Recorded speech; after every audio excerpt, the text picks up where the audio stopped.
Hello, it's Greg Girls and Guys. You're back. We hope you're having a happy day wherever you're listening to this audio content from. As always, we'd like to thank you for your continued support of Greg Girls and Guys on social media and writing efforts. Thank you, thank you, thank you. This is episode 061 of the Greg Girls and Guys, definitely not a podcast show. A light and fluffy look at social media, Japan, Japanese food, expat life, and life in general. As always, your retweets of this and all the wonderful, wonderful, wonderful content that we actively tweet and retweet out on Craig Hoffman 11 on Twitter is appreciated. Thank you in advance for helping us get the good word out about Greg, Grizzled, and Gaijin.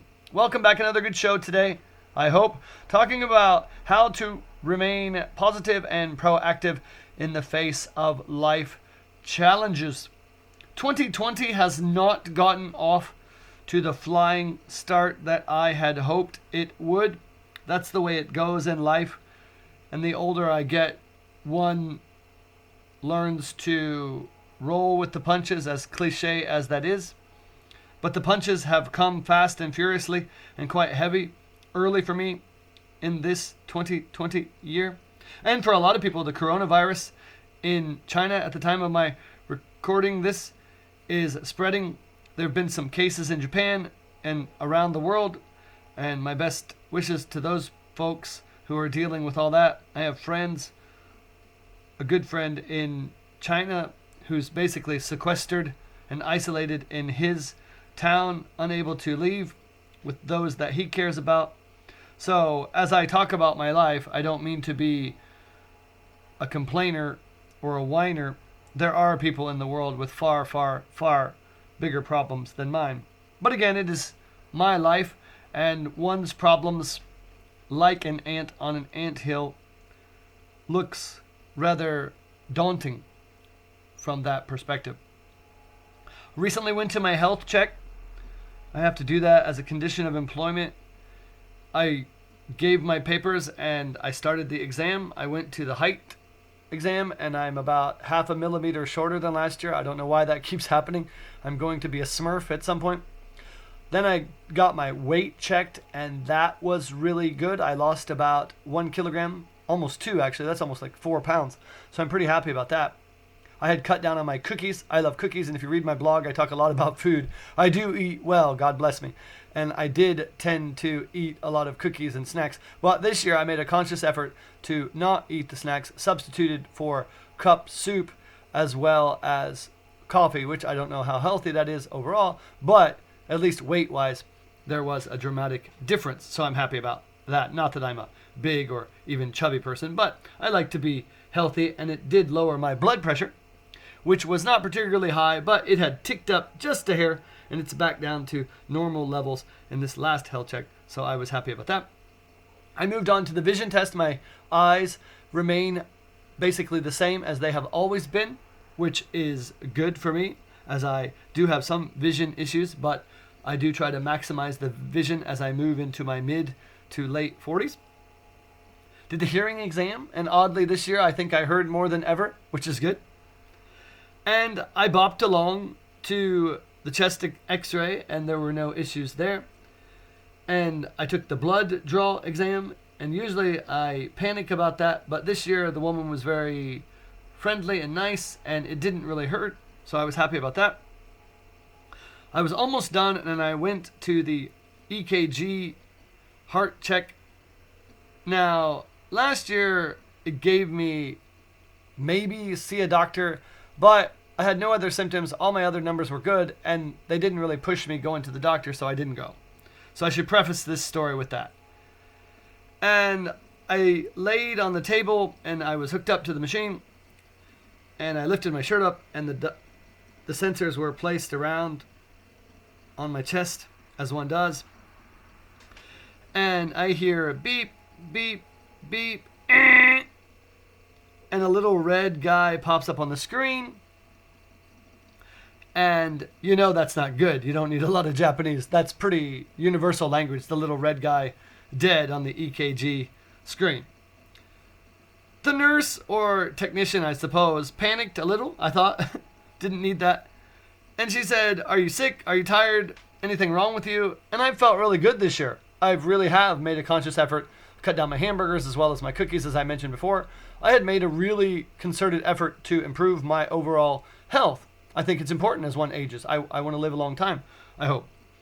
She tried again, checking the sensors and the machine. And while I was nervous, I thought, something slips off. It happens. And last year again, I had gotten a D and I perfectly fine. And I hear it beep, beep, beep. Now the staff technician, as it were, panics. And she leaves the room without really much of a word beyond wait. And so I'm laying there with my shirt up on this bed. It's cold. I just want to go. Literally, I was like, that test usually takes like 1 minute and you're done. Comes back with another staff member, the woman does. And they look at the machine and look at me. Are you sick? Are you tired? Run the test again. And now, like, pages upon pages of heart check results are spitting out of the machine. I mean, warp speed. Now I know something's wrong. And the women are furiously talking, and they're making circles and making notes on the charts. And that took about 20 minutes, so I'm still sitting there. At this time, they let me sit up, which was nice. They took me to a doctor. He usually does the final check, make sure that you're okay, no swelling. It's a basic check, a little quick check with the stethoscope of the heart, breathing. Nothing major there. And he again asks, are you okay? Are you tired? Are you sick? Or are you sleepy? Anything? I said, no, I feel pretty good. And he said, you may want to go to the doctor. And I'm thinking, okay, if I have a moment, if I have some time, sure. And they put me out in the waiting room, and I waited about 20 minutes. I'm still, want to go home. I have to, or not really home, really. I'm hungry because I haven't eaten. You have to kind of fast for the exams every year. And that's, it's pushing like 11, after 11 today at the time. And I'm like, wow, I'm kind of hungry. And another doctor comes, and I go to see him in his little office. And he says, you should go to the doctor. So now it's changed, right? Now it went from maybe to you should. And so I'm still thinking, if I get time and maybe after work, I'll go with my wife and check it out. It can't be that hard, right? These health checks are pretty basic. I go back out into the waiting area, and now people are looking at me, and there's a nurse waiting with me. And about 20 more minutes. So now I've been here, what should have been like 30 minutes to an hour exam is now pushing 2. And I go back, and the nurse and doctor said, you should go to the hospital now. In English. I don't know if they Googled that or something, but she was very clear in English. You should go to the hospital now. So, of course, I'm a little ways from a major hospital on foot, and I don't really carry money with me because I don't spend that much. And they waited as I called my wife. I say, hello, sweetheart. And my wife, what's up? I said, I need to go to the hospital. She said, oh. I said, I need to go to the hospital now. She goes, oh. And I said, they think I'm dying. And they made no bones about that. So my wife got in her car and came and got me and took me to the hospital. And I needed a letter from the doctor as an introduction. You can't just go to the major hospitals here. You need an introductory letter. And so he wrote me up one while my wife was in the car on the way. And I was ready to go. I met her in the parking lot. And we went. Gave the letter to the hospital. And I did, again, basically all of the tests that I had done in the morning, including another blood draw. So now it's like 15 hours. I hadn't had no food. And I had had 5 vials of blood drawn. So I'm not feeling super, but I'm hanging in there. And they were busy. So they said, hey, we got your tests in. Go get some lunch and come back at 5 o'clock. So I hung out, and my wife had some errands to run. We have people we're responsible for, and things still needed to be done. So I stayed and hung out, and I watched people come in and out of the hospital after I had a really nice lunch in the coffee shop that's inside the hospital, which was nice. Expensive. It's almost $20 US. That was a lot, I thought. And I had an extra cup of coffee, so it was more than $20. But I sat on this bench out front watching the shuttle bus bring people from the local station. And I watched people go in and out. Some really, really healthy, and some sadly not healthy. And part of me wondered, were they ever going to get out of that hospital. Really, really sad shape.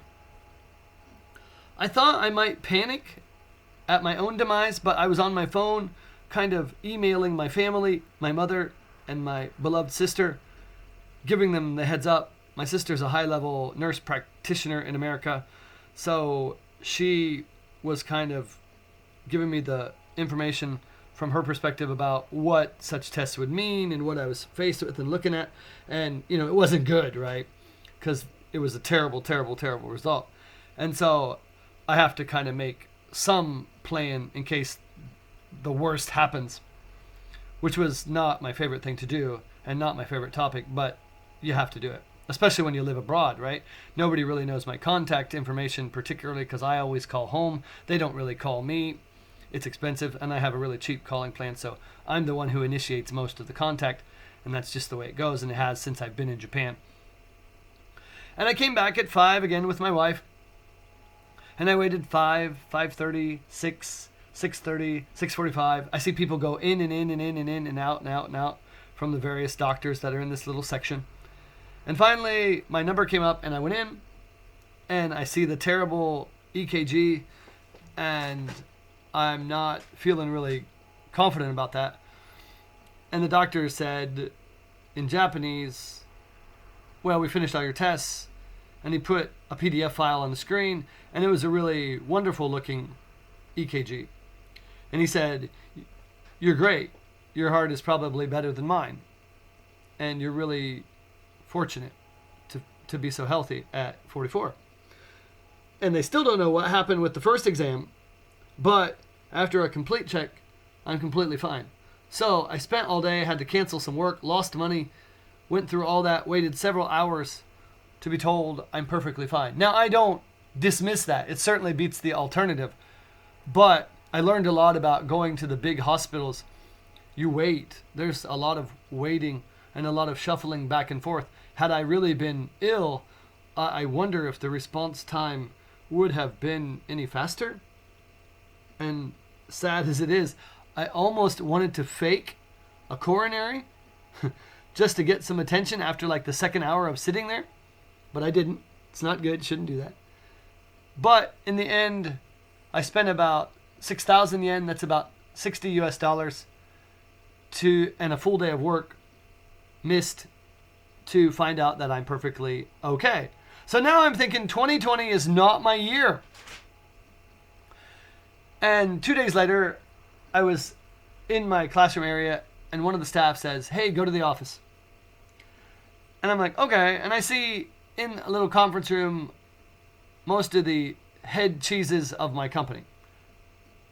Nothing had been wrong. It was about the time of year for contract. I assumed that was probably what it was about, as it is every year. This year, they were a little earlier. We had some staff changeovers. So I assumed it was on their mind as they're replacing staff that why not make sure Craig is taken care of. I walked in, I sat down. They said, hey, how's your health? We heard you were in the hospital. I said, oh, I'm perfectly fine, thanks. There's no trouble at all. They said, oh, we'd like to talk about next year's contract. I said, oh. They said, you're not getting one. Oh. Pretty short conversation, about 30 seconds after 8 years of being with the company. And then we talked and went back and forth after that, but it was all semantics about what was going to happen, how long I was going to have to work, how I was going to finish my contract, how much vacation I had left to take, which they did, to their credit, encourage me to take at the end. So I get about a month off, and I will get paid for that as well as my final bonus. So that's good. And I continue to work as I'm recording this for a couple of more weeks at the company, doing exactly what I've been doing. And they wanted to make sure that I prepared the classroom and probably eventually train the new person. And I'm not divulging big company information. None of this is rocket science. You're leaving. You have to do these things. I can't just up and leave such a thing. Parents got harder. Students got harder. That's part of it, I would assume. Not a lot of support. And again, I don't think that's company information. That's some huge top secret thing.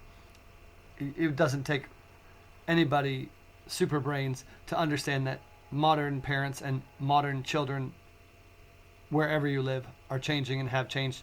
And personally, I don't think that's for the better. I believe in education. I believe kids can study, and I believe people who cause disruptions in the classroom shouldn't just be let to run the place. It's an educational atmosphere, and I think there should be some respect and reverence for that. But that's the way it goes. But at the same time, it's a money issue, and I, again, not divulging anything company-wise, because I do promise non-disclosure, but I made more than the average English teacher here, to be sure. In fact, quite a bit more. And part of that was because I stayed. Part of that was because my company offered bonuses, and my structure was such that overtime had increased. And so when I first started the class, years ago, the school rather, and the job, I had a really low base salary and not much overtime. But the company expanded, I had done a good job, student retention was quite high, and I had moved to another school where I was the only foreigner working.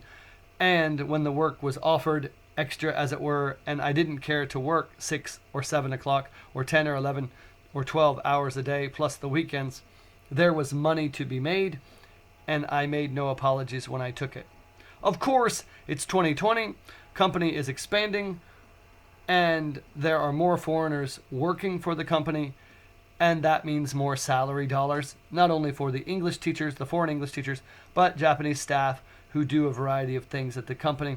All of that takes money, and I knew and had said even to my other coworkers for years, I didn't quite understand why they paid in such a salary structure, and I think to a large degree the company got wise to that and changed. When one coworker, foreigner, left to take another position from the other side, that's the kindergarten nursery, they saved that salary difference between him and a new person.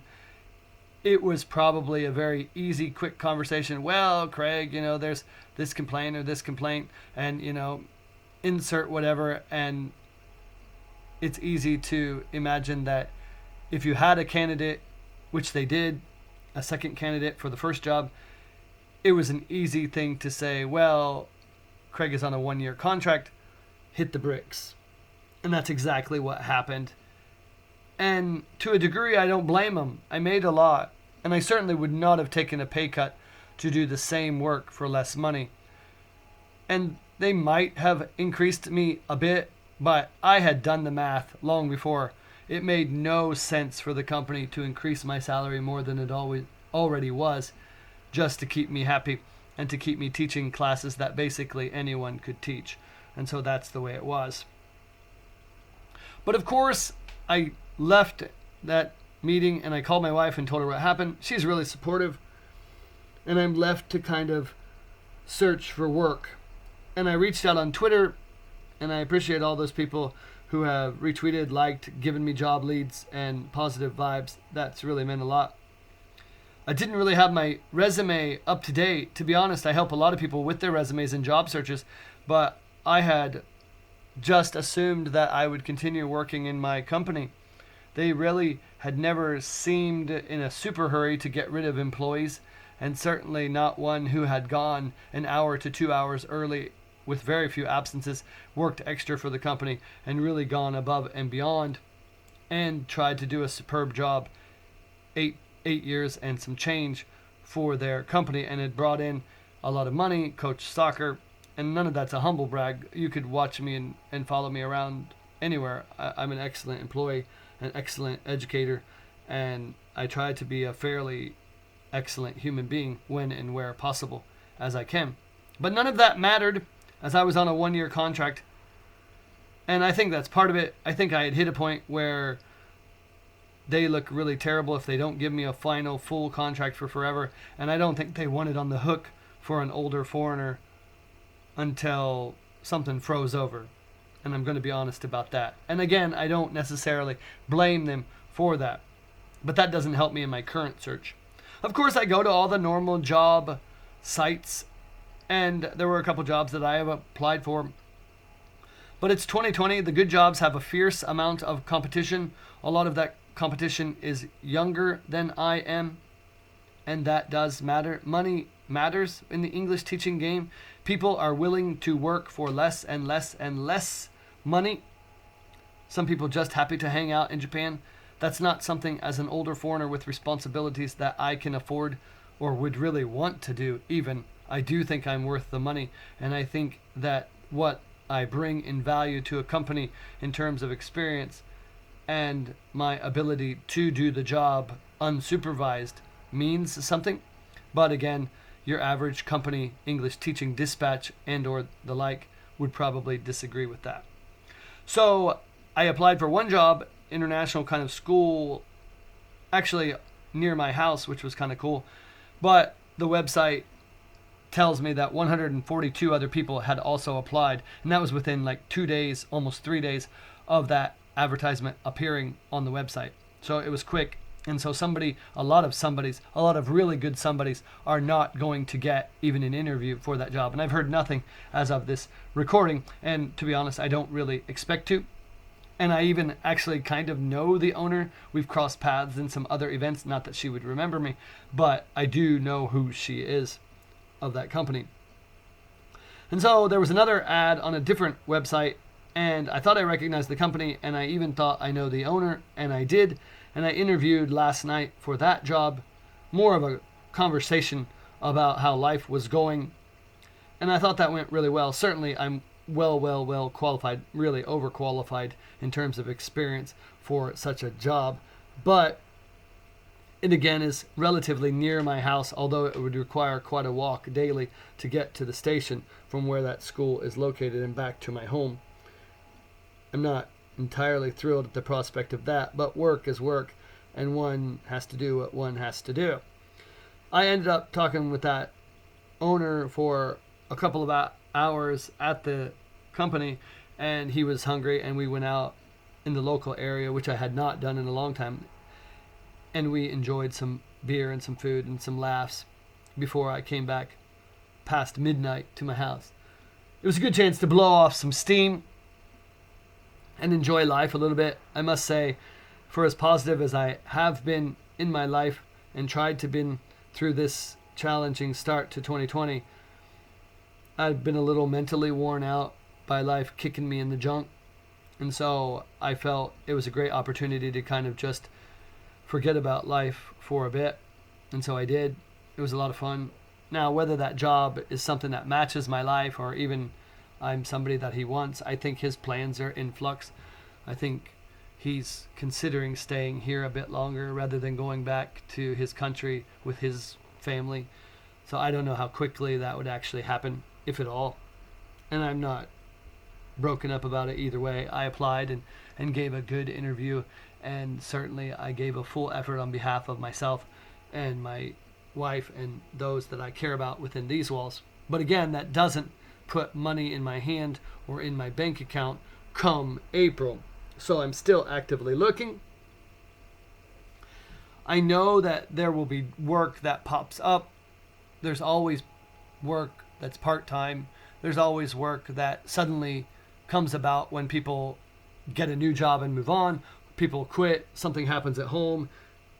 And I'm a permanent resident of Japan, so my ability to take that work is much quicker than your average foreigner who is on a visa, probably locked into a contract. If you saw a great job after you signed your contract, you're going to break your contract. And if you really cheese the company, they can take you for some damages for that.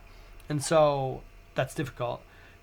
So I have a small advantage in the relative sense that now the job search, I have a small advantage because I have a visa and I can start really right away. But I'm facing other people who are coming, who probably have visas, who are looking again to start their contracts or renew their contracts, or happen to even be in the same situation where they reached a contract limit or an age limit and they want to stay in Japan.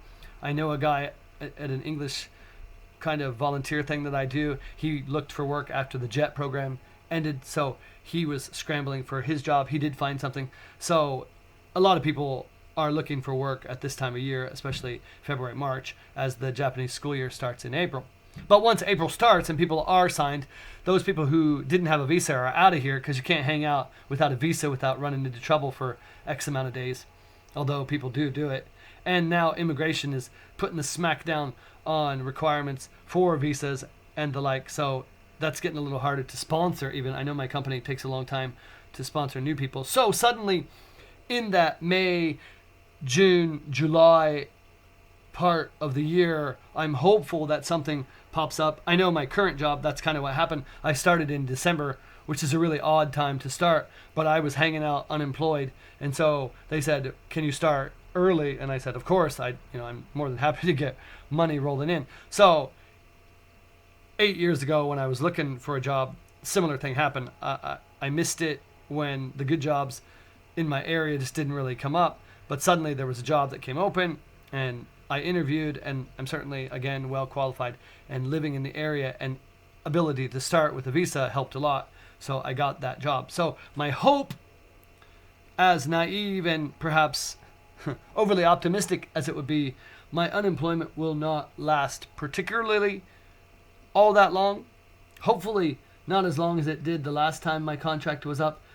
I went about 18 months without a full-time job, and that was okay, but that was not my first choice, and it's not my first choice now to go a long time without a job. I enjoy working, I enjoy being busy, and I enjoy making money. I'm not gonna lie.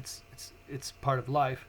People get all angry on Twitter and social media about the English teachers, and I can't believe Japanese people want me to work every day without a day off and that. I would rather work every day and make money than be unemployed for one day. I've been unemployed several times in my life, really by no fault of my own. It's the way the world works. And I have never begrudged the moment I got a new job and returned back to my work kind of days. And while people are free to have their opinions of what English teaching is or isn't and what it pays or doesn't pay, it is a job. And for a lot of foreigners here, it's a means to live life well and somewhat happily to very, very happy. And as I was saying in my interview last night, almost 15 years here, I came with nothing 15 years ago. A couple of suitcases and about $1,000 US dollars. And I worked really hard to build my life. And it really crushed me on the inside in a 30-second conversation to see all that I had worked for go poof, gone. But as I have said on my private Facebook and on Twitter, there is something great that is going to come into my life. I believe in being positive. I believe in speaking things into existence. And I believe in putting the effort and time and energy into facing and overcoming life's challenges. So if you are getting kicked around health-wise, job-wise, relationship-wise, or even in your own mind, I encourage you to stop any negativity. I encourage you to develop a realistic plan of action for your life. And I hope that you remain ever hopeful and positive. That's it, and have a great, great day.